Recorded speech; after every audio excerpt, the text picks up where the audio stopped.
Thanks for logging in. Sorry about the last minute confusion about the link. This is for those of you who did not attend the first session. We had a lovely discussion around. Today we're discussing choice in the learning process. The first session was really around motivation. Today we're going to pick up from there. It's just a freewheeling discussion. We have Radha, Soumya, and Vishnu on the panel from GenWise, and the rest of you are on the panel as well in many ways. So it's just a discussion. We're just going to kick it off with some initial thoughts from Soumya, Radha, and Vishnu, and then we can get the floor open for questions. You could type out your questions on the chat box, or you could send me a message privately. We will not exceed 7:15. So we don't want these sessions to go on. These topics are fairly deep. I know we can spend days discussing this. Many of us parents spend lifetimes thinking about these things. So without further ado, Radha, for those of you who don't know her, Radha is a long-term GenWise mentor. She's an environmental scientist by training. Spent 18-20 years abroad as an environmental consultant, came back to India and taught at Rishi Valley for about 7-8 years. Since then, she is doing lots of, she also has many other interests, including working with farmers in rural Andhra Pradesh and so on. More about Radha on our website, please do visit. Soumya is an old college mate from Chennai. Soumya has 2 kids, both of who are doing very, very different things. The older one has just gone to IIT Guwahati. The younger one seems to want to make a career in drumming. Soumya has spent several years getting trained in the Montessori method. She also does a lot of sessions for applying the Montessori principles to everyday parenting. Vishnu is co-founder GenWise. He's been a long-term in the education sector.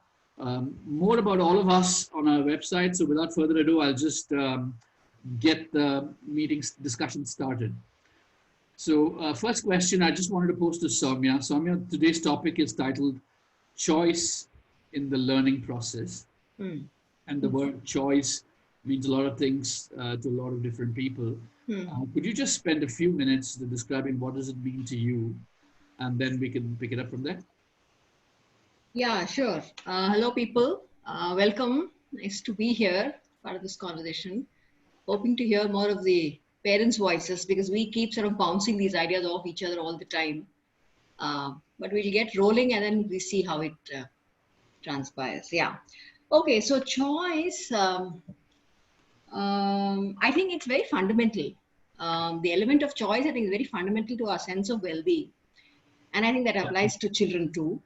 And I think an absence of choice sort of puts us in a frustrated, numbed, traumatized even state in the long term. And that's why I think choice is, in general, it's important. And therefore, I think it's also important with respect to learning. So that's where I'm coming from. That's how I see choice as. And I think as people, as children, we all need choice. But surely that does not mean an unlimited array of, of a buffet of infinite choices. That's also very numbing, just as numbing as no choice. So we need some choice, but we need boundaries as well. So we need some constraints and we need choices within them. And this applies to children as well. See, when I say we need this, I mean, ideally we need this. Of course, the ideal is there because it's not practical, but it's there. And that's how we are sort of made. Okay, given this, now as parents and as educators, how does this sort of come down to learning? So I just try to put down a couple of things to be a little organized, which is that as parents and educators, often what happens, I think, is we think we know better. We think we are wise. We think we have experience. We think we have, been through it. We might have cracked it or we might have not cracked it. but we want to pass on our learning to our children, whether they are our students or our children, in our capacity as parents. But I don't see our job as passing on our ability to choose or our discernment in that sense.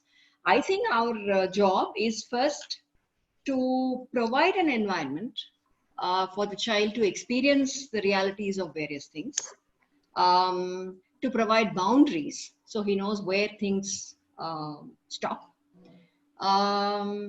So I think, and then to provide information within the environment, with within the boundaries, so the child is capable of making not just a choice, but an informed choice. That's the way I see the role of the educator and the parent. And making choices is a learned skill. It's something one learns over as one grows up. And so I think the sooner a parent or an educator begins to, in quotes, train, I don't like that word too much, train a child to choose, you're helping the child more. So what that means is when a child learns to choose, the child learns to evaluate, the child learns to look at opportunity cost, and the child learns to make mistakes, which is very critical. And I think our role also is to let them make lots of mistakes that are low stake, that are low cost, so that when it comes to the bigger decisions, they're a bit more aware and a bit more informed about the choices that they do make. I think I will stop here for the first round, Rajesh, if that's all right. Hey, thank you, Soumya. And I guess allowing kids to make lots of mistakes is probably less costly when they're younger. Yeah. And Adda, I'll come to you about what it means for the slightly older kids. But Vishnu, a question to you. We had this session on motivation last week. If the child does not get what he or she likes to do, there are implications on motivation as well, right? So, I mean, we were discussing this a couple of days ago. Do you want to share your thoughts around the connection between motivation for the child to learn on his or her own and the availability of choice in the context? So I want to talk about three words, right? There is this word motivation, there is choice, and the third word is responsibility.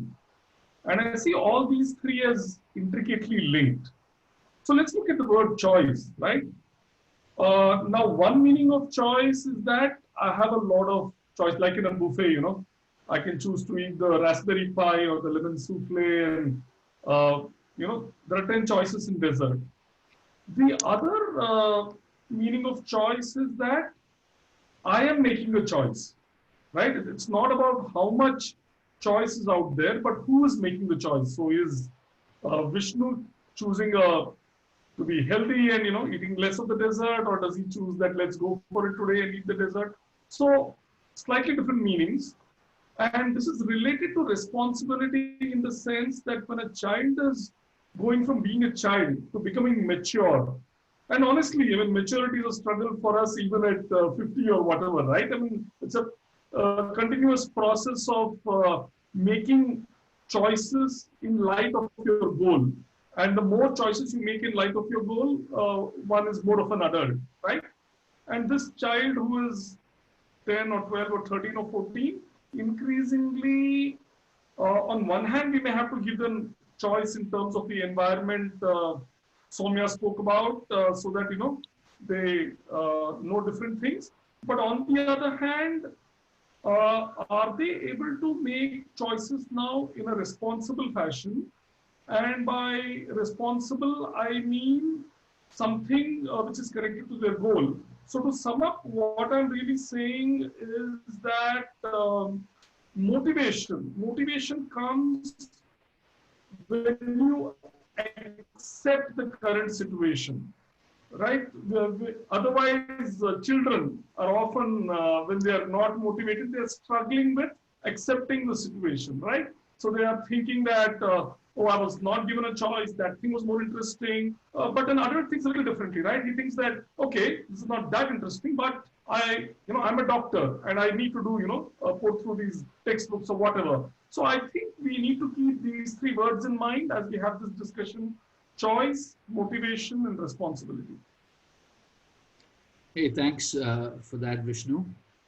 Radha, I'm a parent of a 17-year-old and a 14-year-old. Yes, yes. And the older one took choices. She decided to drop math in her ninth grade. Yeah. We were, of course, aghast. And, life has moved on. Nothing much has really Right. impacted her in terms of what she wanted to do. But what does choice really mean? If you could just give some examples. You've met so many children.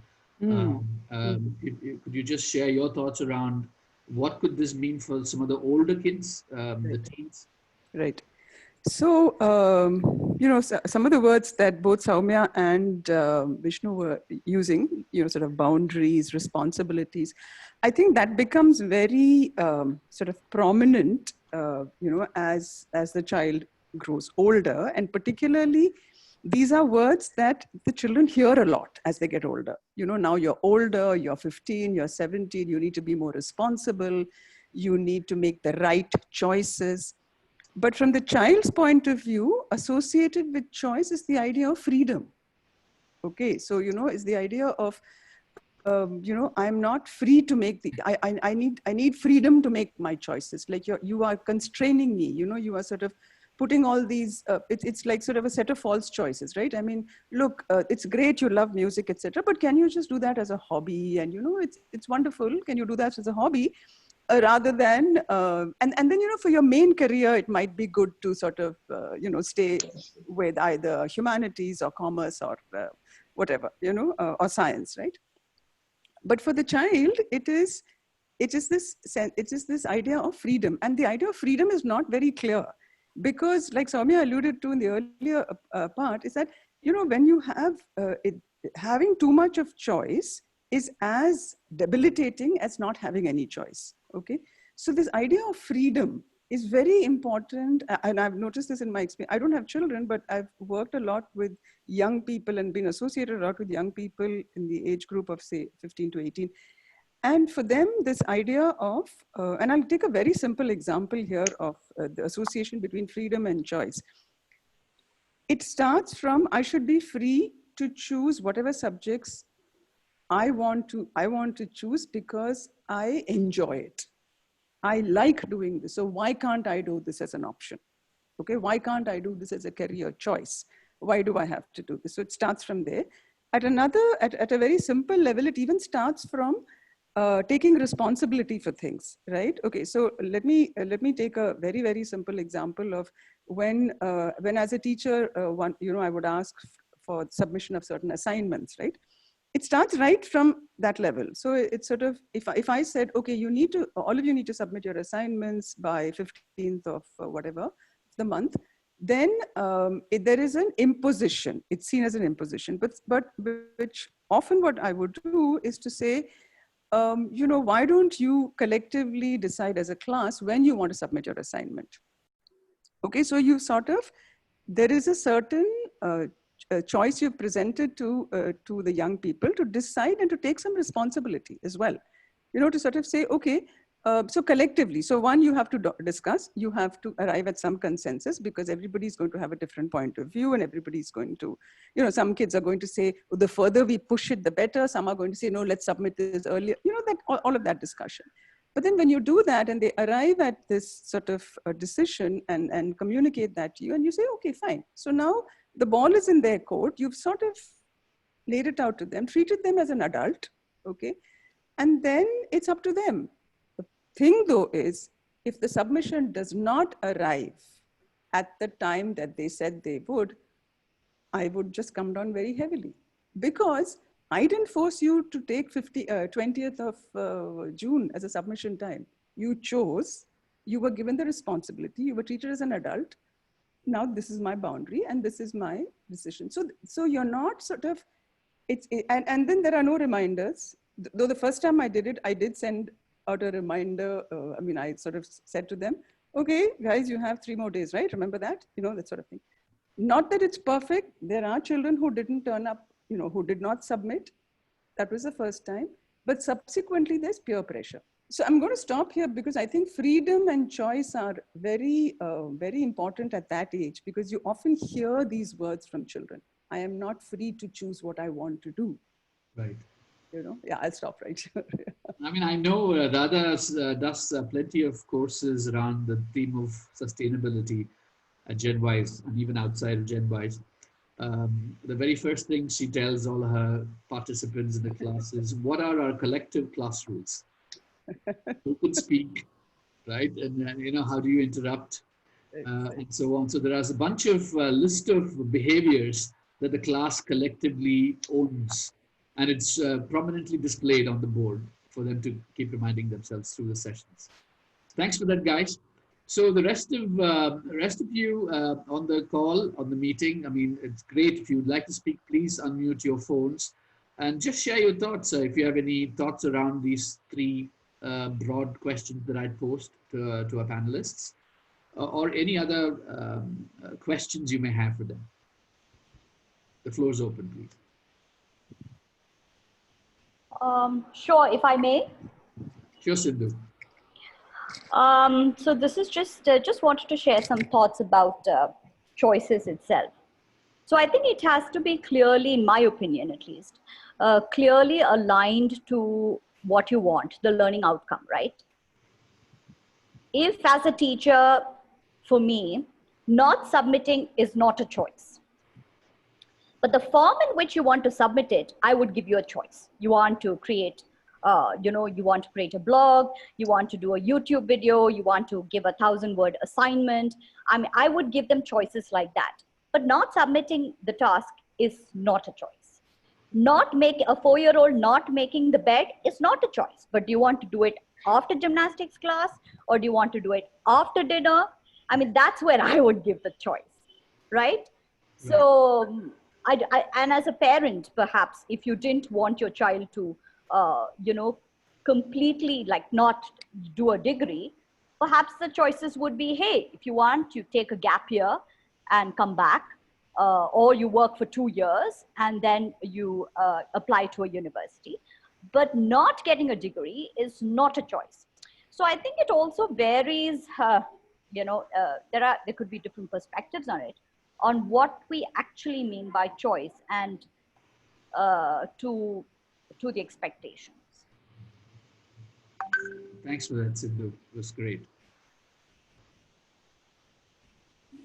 Anybody else? I think even this illusion of choice or some degree of choice also is sort of makes sense, right? Because the reality and life itself is not unconstrained. So I think one has to see in that situation.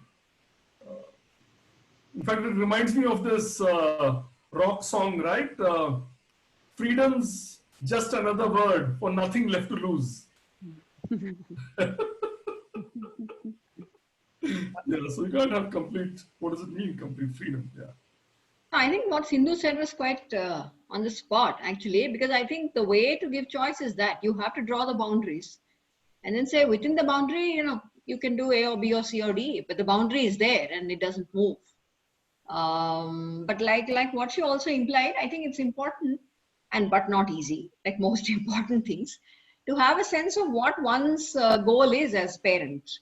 What are the negotiables and what are the non-negotiables? I'm not sure we all know that as parents. As educators, it's a little easier. It might be a little easier. But as parents, I think it's a little more difficult to sort of know what's up, especially if it's your first child. Once the second child, you anyway reached a nirvana, so you're sort of chilled. So I think that is very valid there. And the idea of context as well. I think, the environment in which the choice is made. I think that's also another point that Sindhu had. I think, Sindhu, you were alluding to that, no? About the point of environment and the context. Choice is defined very much by that as well. Absolutely. Yeah. Can I share some thoughts as well? Please. Exactly. So as an educator, probably it's much more easier. Just 1 second. People can also start sharing their comments and questions on chat, because it may not be possible for everyone to speak in the time. But as Aarti is speaking, if others have points, please feel free to type it in the chat. Yeah. Sorry, go on. Yeah. So as educators, probably it's easier to say, like to set boundaries. And because the children are coming to school to get, to pass, to finish get their high school graduation or college certificate, whatever. But as a parent, where do we actually draw these boundaries? Should there actually be a boundary? Who are we to kind of decide this is the boundary and this is the limiting factor? The child may actually know better than us. Or let him fail, let him figure out that that's the way to go about it. So the thing is, we want the child when they probably, like you said, 13, 14, to make an informed choice. But again, this informed choice, this information, we try to give them a lot of information.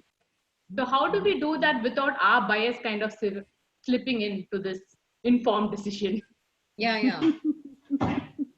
Yeah, I know. I think here, I think we sometimes see. I think we are, we are real flesh and blood parents, right? So meaning that we have our expectations, we have our constraints, we have our boundaries, and so I think it's. I don't think it's unfair to draw boundaries and to say, look, this is the boundary at this stage, and what do you say? And if these are the choices you make, then these will be the implications. But if you make those choices, those are the implications. Whatever choice you make, there are implications, there are consequences. And I think the only thing to do would be to keep conversations happening. So no processing, it happens in isolation. Either from the child's side or from your side, which is where the problem occurs. Because I feel the most important thing is not whether the child, becomes a drummer or becomes an engineer or a football player. But I think as a parent, I would say the more important thing is what is the relationship that is left when your child is 25 or 30 and you are whatever you are. Do you have an adult whom you respect and whom you can relate to and whom you can still sort of love and like? Or is it done and buried? I think that longer perspective on life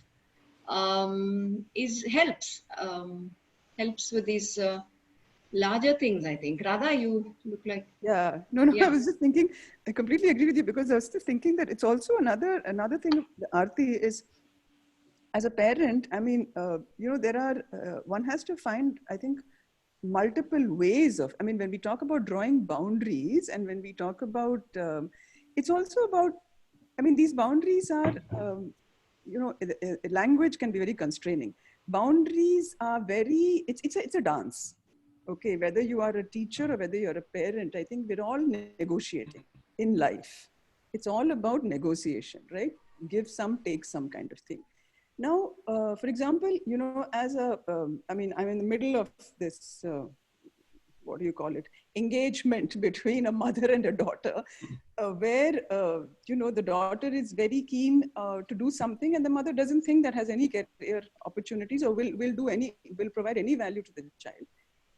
But they are in conversation. I mean, she's not imposing that, but what she did though was sort of make space for the young person to have independent conversations with me and with somebody else. Okay, so when we lay out those independent conversations, I'm not a parent, so the emotional relationship is very different. Okay, so so these negotiations can happen if, as a parent, if the conversation is open. And like Soumya said, it's so true, because where do you want this relationship to be, right? So then you're saying, okay, and you become rigid. When the emotional relationship is very close, rigidity sets in, right? Because after a point, you really are getting frustrated. So when you have other adults or other avenues wherein the conversation can continue, then it also allows you some breathing space to come back to that conversation again, because you get some space in your head. So this is the choice between doing literature or history.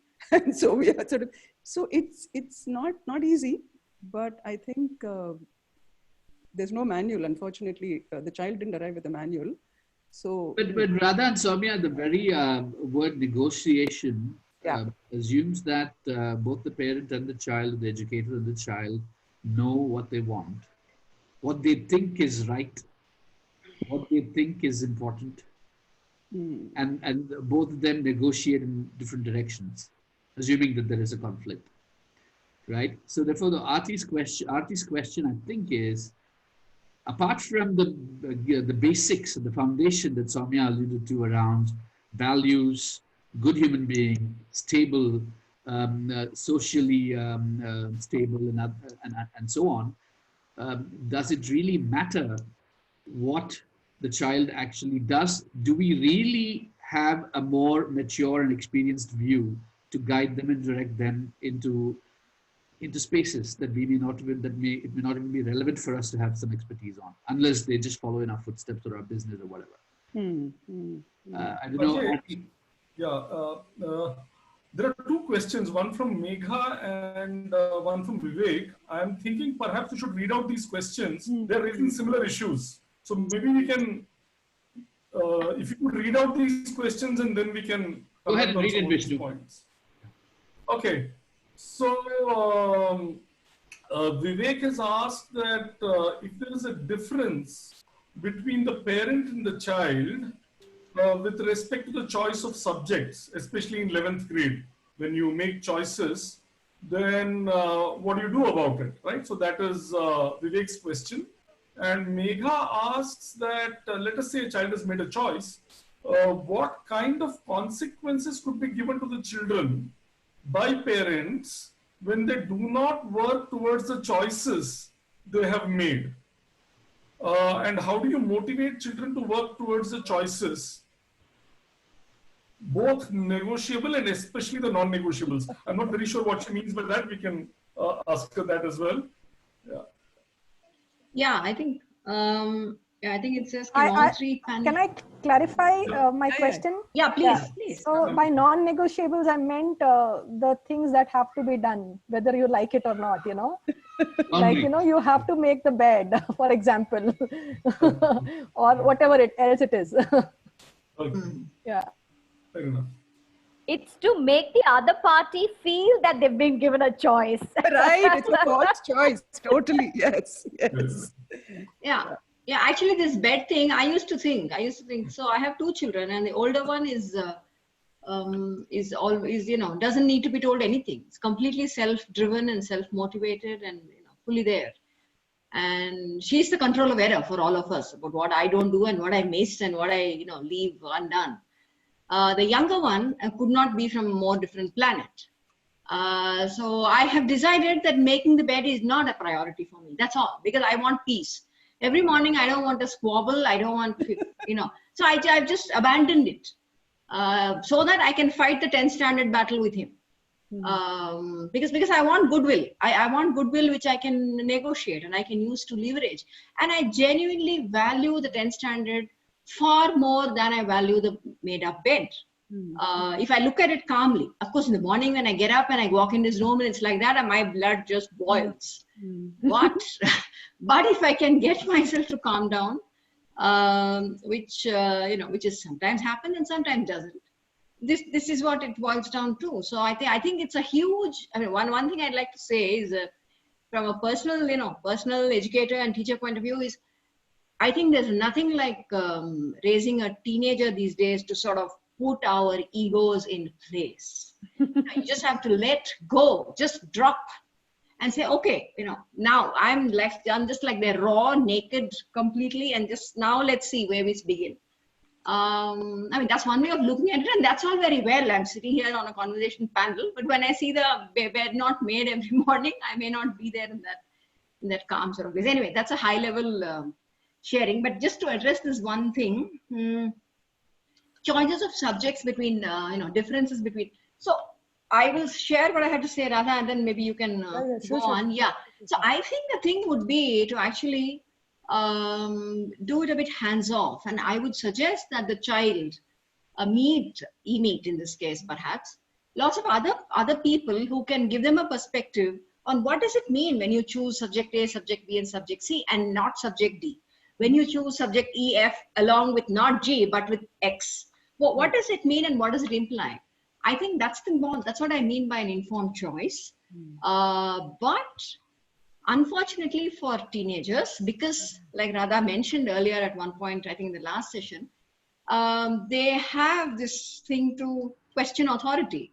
And if parents, position themselves as people of authority, which we all do to a greater or lesser extent, there will be a threat to that authority. So this jnana, this information needs to come from non-parents. So my suggestion is you need to put them on to a lot of people who can share with them this objective and concerned view, but without an emotional stake in the matter. And then I think is the difficult decision for the parent to actually be open to whatever the child decides or whatever the child wants to discuss. Or whatever doubts he expresses, to be genuinely there in that conversation and not offer this false choice that we were just, yeah, Radha, please. No, because this is exactly what is happening at the moment. And it's with two children, I'm sort of, I'm the, what shall I call it, this other person, along with 3 other people. Okay, because I decided that it's important that both of these young people who are, one is 18 and the other one is actually finishing undergrad and moving on to postgrad, and the other one is finishing, getting into 11th actually. So it's the same story. Why should I not? So I would like to do history, but my mother thinks I should do literature, because literature, you'll definitely get, there are more vacancies available for faculty positions in literature than in history, is the argument from the mother. Fair enough. Okay, so, fair enough. I think so too. I mean, absolutely. And she's a very good friend. And then so when in the middle of this conversation, and I was watching this little tennis game on between mother and daughter. So then she said, okay, look, why don't you just go and talk to Radha? So then we also got a couple of other people, and it was more of a conversation of, okay, now let's lay this down. You want to do history, you don't want to do literature. Why?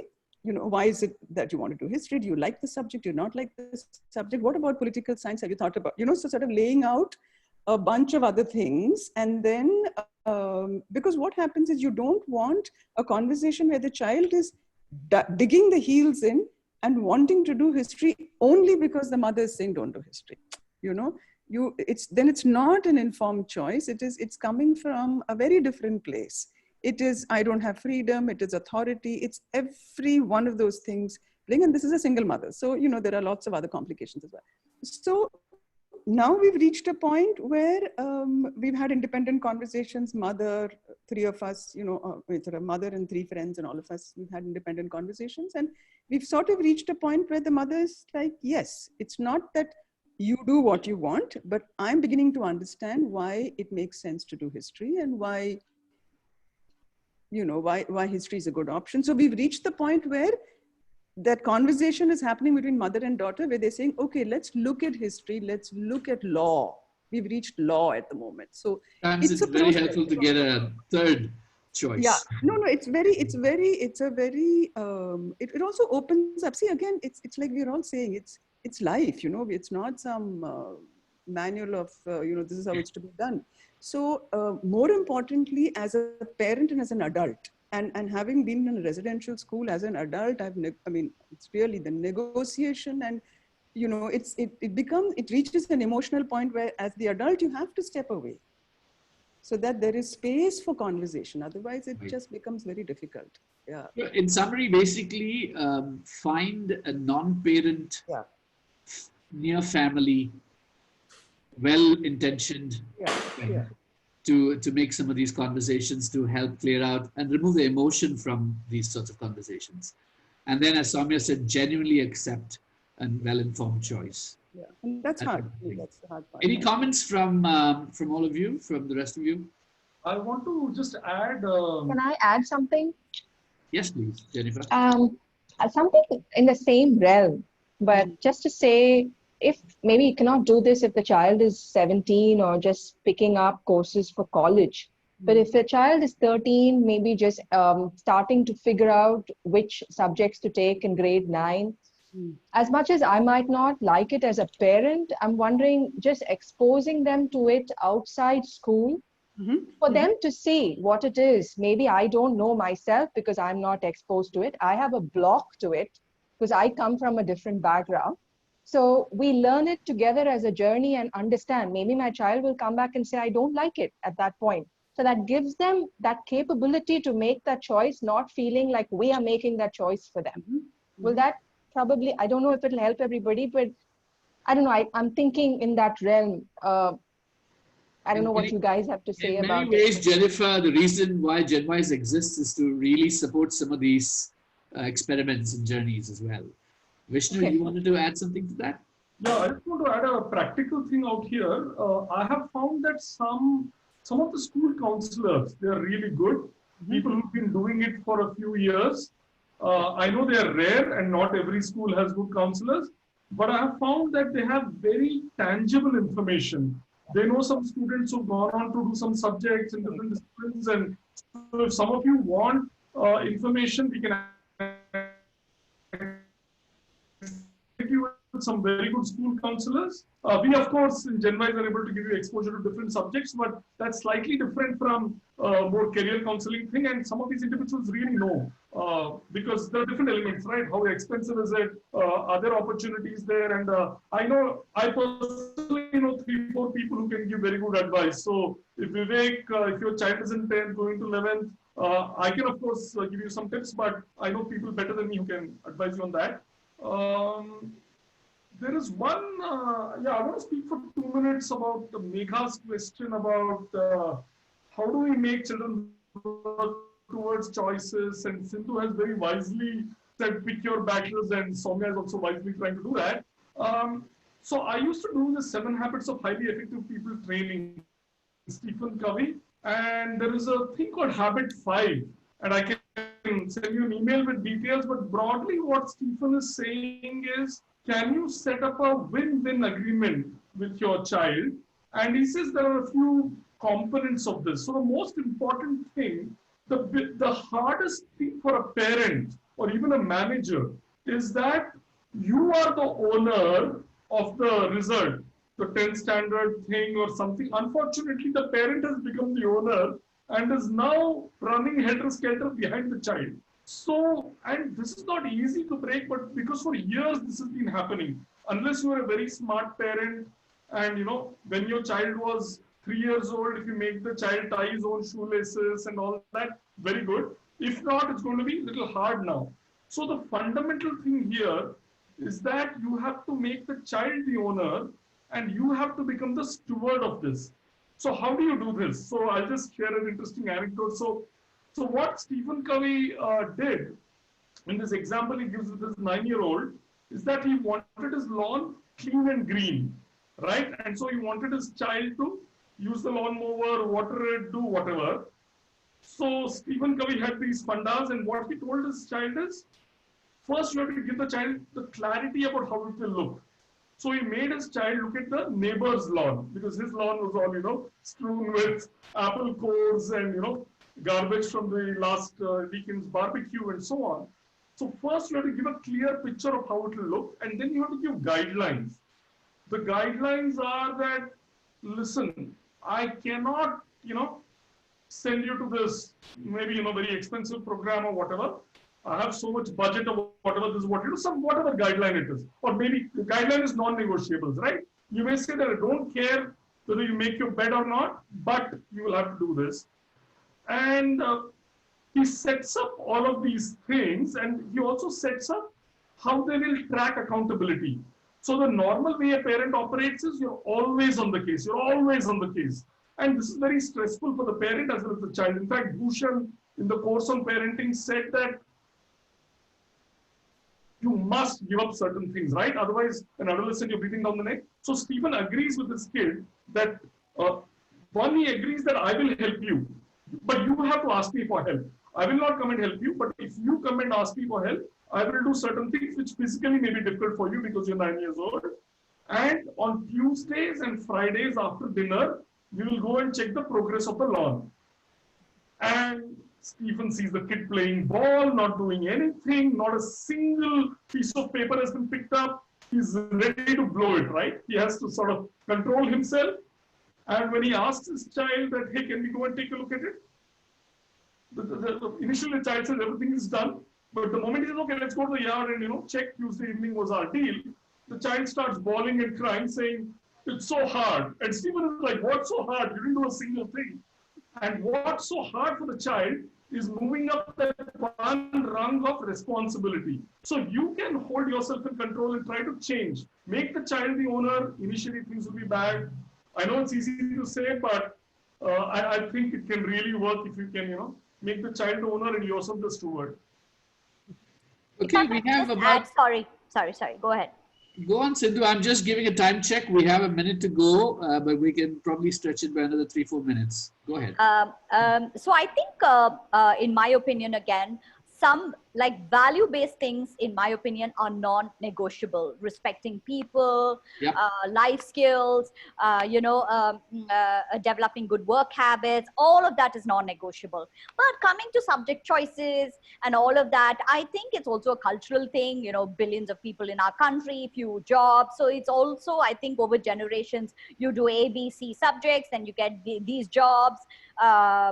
I don't know. I haven't really studied on it, but I feel it has to do with countries like, China, the Asian countries where people are really, there are, only few jobs and so many mouths to feed and all of that. So I think if you build honesty, trust, and, all of that, negotiating with things like subject choices and, all of that, it should be much easier. I think it's harder to build those values which will stay with those kids lifelong. And I think the focus should be on that. Absolutely. Yeah, I think it's a valid point. I think also there are two, small forks there. One is the values, and two is the rapport that still lives at 16 or 17, that they will actually listen to you or come to you with questions. They may still be very good kids with very good values. They just don't want to deal with you, the parent. So that's another issue. That's a slightly different issue though. So you've done a great job as a parent, but now they're just at a stage where you're not the person they will go to. That's there. Soumya, except in the case of elephants in the animal kingdom, I believe as soon as they can learn to hunt, kids leave the parents. I'm sorry. And I wish sometimes they would, but Right. I mean, that was, I'm sorry everybody didn't get a chance to speak or ask questions. Kranti, Prashanti, Sai, Vikas, Vinti, Sudha. We have a recording of this session anyway. We'll share it with you. But, these are just conversations. It's not like we conclude something. It's not like we have a ready manual, as somebody said earlier. We're all thinking about this for several hours every day as parents. What do I do? We also, as Vishnu was saying, we have Dr. Bhushan Shukla. He's currently running a session for parents on how to handle the teenage storm. Right. So the second session has just finished. We have the third session today. So we're trying also to figure out how can we enable children not just with interesting and diverse courses, but also to see how we can, as parents and educators, try and support that process to make it more effective. Can we also get a recording of the last session? Vivek, thanks for that question. We'll check and see. I think these recordings stay on for 24 hours. But if you have managed to save it, we'll definitely send the link out and share it with you. I think you sent it out, Rajesh, that last... yeah, I think I did. Yes, that's right. There is a recording, Vivek. I'll text it to you right after this session. Sai, thanks for your comments. Thanks everybody for turning up. We have the next session scheduled for this Saturday at 11:30 a.m. I hope you don't mind my reminders. I'll promise to not send the wrong link again. And see you all soon on Saturday. Thanks for all of your comments, Jennifer, Sindhu, Aarti, and everybody else. Megha. Thank you. Thanks very much. Yeah. Thanks very much. Thank you. Yeah. Thank you, people. Thanks. Bye. Thank you so much. Bye-bye. Bye-bye. Thank you.